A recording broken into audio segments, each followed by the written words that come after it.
प्रधान विश्व कर राखा, जो जस करे तस फल जा।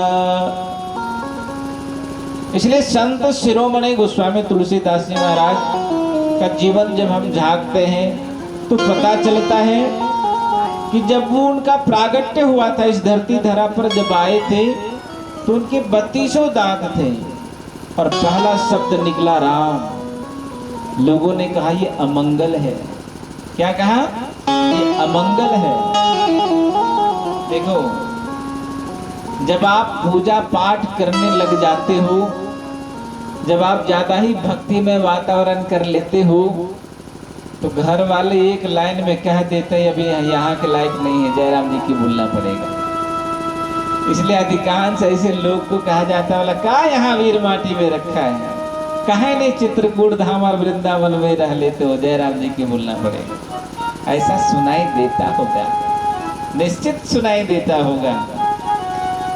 गोस्वामी तुलसीदास जी महाराज जी के जन्म के समय 32 दांत होने के कारण और पहला शब्द निकला राम, बोले ये अमंगल है। ये अमंगल किसने कहा? संसार कहा।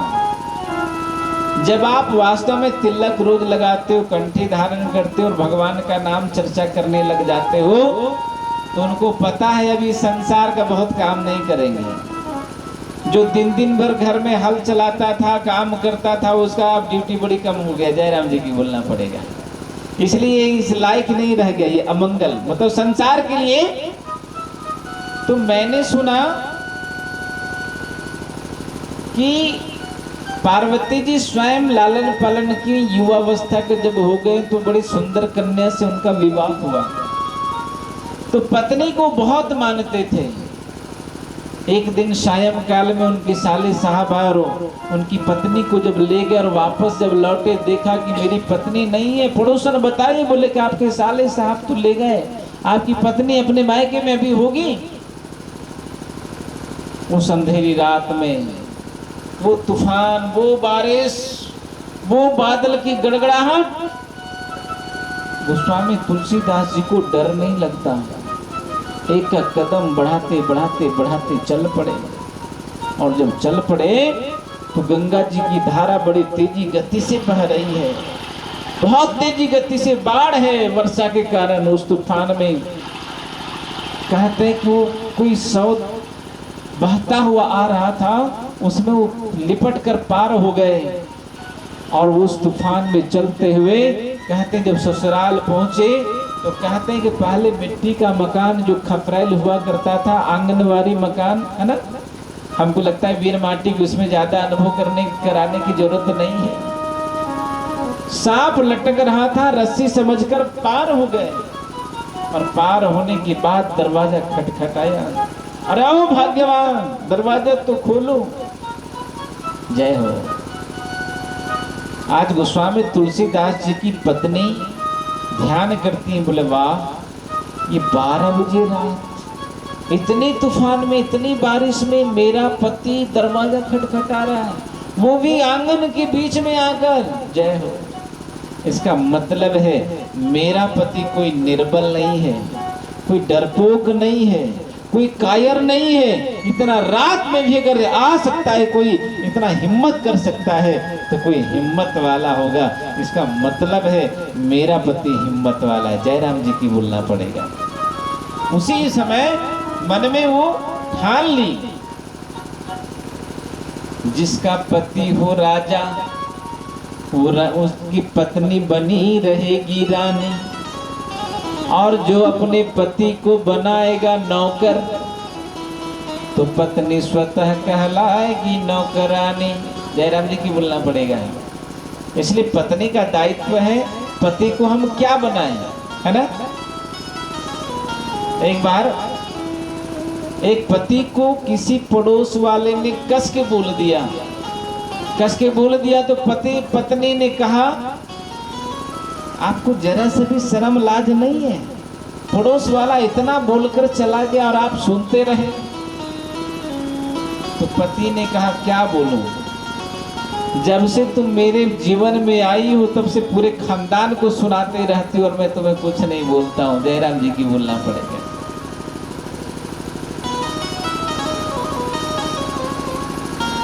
एक लड़की को कोई देखने गया था,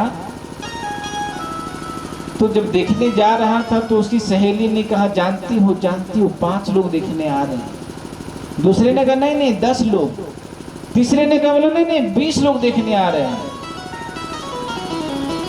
तो उस लड़की ने कहा 20 नहीं 50 को आने दो, खाली शादी भर तो होने दो, पूरी खानदान को मैं अकेले देख लूंगा, चिंता मत करो।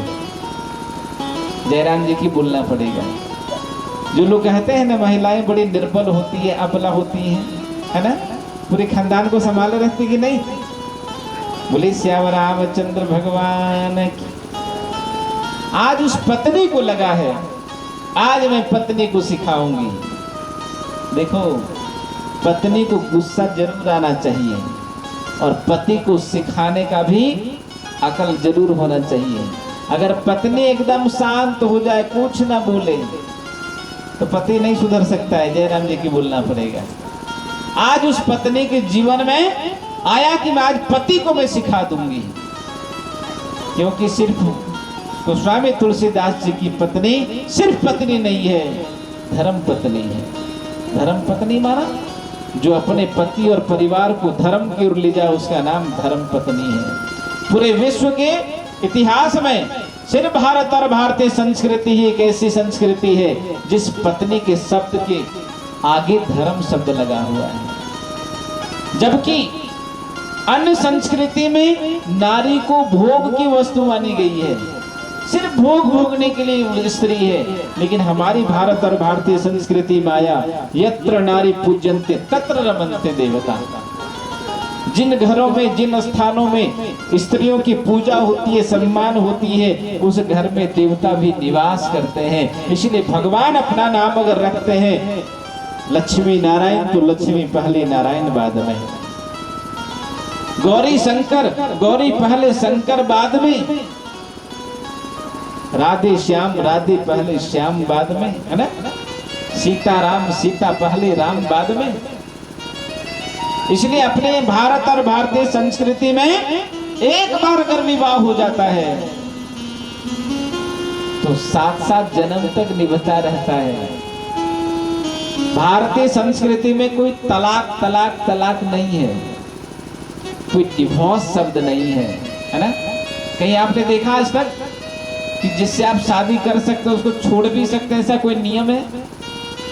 कोई गीता रामायण, कोई वेद है? नहीं है। लेकिन जहां जिस स्त्री को सिर्फ भोग की वस्तु मानी गई है वहां तलाक भी हो जाता है और वहां डिवोर्स भी हो जाता है ना। इसलिए कभी भी court marriage, road marriage, love marriage जीवन में टिका नहीं और अरेंज मैरिज को किसी ने तोड़ा नहीं। जयराम जी की बोलना पड़ेगा। तो ये हमारी संस्कृति, इसलिए वो धर्म पत्नी है, अपनी पति के लिए आज गुस्सा कर रही है।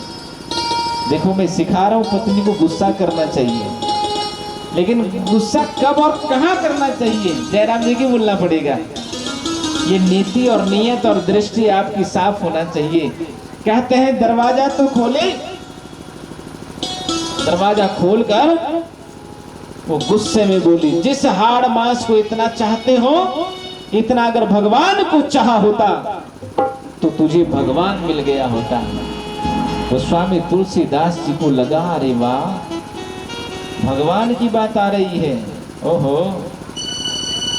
साधक के लिए बड़ी सुंदर बात है। जयराम जी की बोलना पड़ेगा। साधक कौन? जो साधना करता हो। साधक कौन? जो परमात्मा को चाहता हो। जैसे ही भगवान की बात कोई करे, परमात्मा की चर्चा करे, इसका तात्पर्य ये है परमात्मा तुझे याद कर रहा है। अब तुझे बहुत दिनों तक संसार में रहने की जरूरत नहीं है। थोड़ा बहुत भजन करने की अगर चर्चा और परिचर्चा बाकी है, भजन करने की थोड़ी कुछ बाकी है तो कर लो, संकेत मिल रहा है भजन करो। और भजन अगर नहीं किया तो फिर बाकी ही रह जाएगा। इसलिए जो श्वास मिला है प्यारे, तो परमात्मा आपको याद किया है। तो स्वामी तुलसीदास जी को लगा कि अच्छा भगवान मिल जाते हैं। जिस भगवान का नाम लेते हैं, जप करते हैं, ध्यान करते हैं, प्रचार करते हैं, ओहो वो भगवान मिल जाएंगे। क्या बात है। आज मेरी पत्नी तो बोल रही है, लेकिन पत्नी के माध्यम से हमारा प्यारा परमात्मा बोल रहा है ना। तो जहां सत्संग मिले, सत्संग कहाँ, सत्य जहां, सत्य का चर्चा होने लग जाए, सत्य की चर्चा होते होते वो सत्संग होने लग जाता है। आज गोस्वामी तुलसीदास जी ने बड़ा धन्यवाद दिया है अपनी पत्नी को हृदय से। वाह, जिस शरीर के पीछे मैं भागा था, रात नहीं देखा था, दिन नहीं देखा था, तूफान नहीं देखा था, वर्षा नहीं देखा था, है ना, भागता हुआ दौड़ा आया था। वाह, कहते हैं अगर वासना से मन उपासना की ओर जाने लग जाए तो पहला कड़ी में कोई अगर साथ दे सकती है, उसका नाम है पत्नी। पत्नी अगर आपके साथ दे दे तो परमात्मा मिलन में आपको देर नहीं लगेगा, क्योंकि आपने शरीर को भी समझा है, वासना को भी समझा है। अब एक चीज बचा है, उसका नाम उपासना है। उपासना को समझना है। इसलिए पत्नी सिर्फ पत्नी नहीं कहला रही है, धर्म पत्नी कहलाती है, जो धर्म की ओर ले जाए। आपका अंतिम जीवन उस भोग और नश्वर की ओर नहीं है, उस परमात्मा की ओर है। लक्ष्य न उज्जवल होने पाए, कदम मिलाकर चल।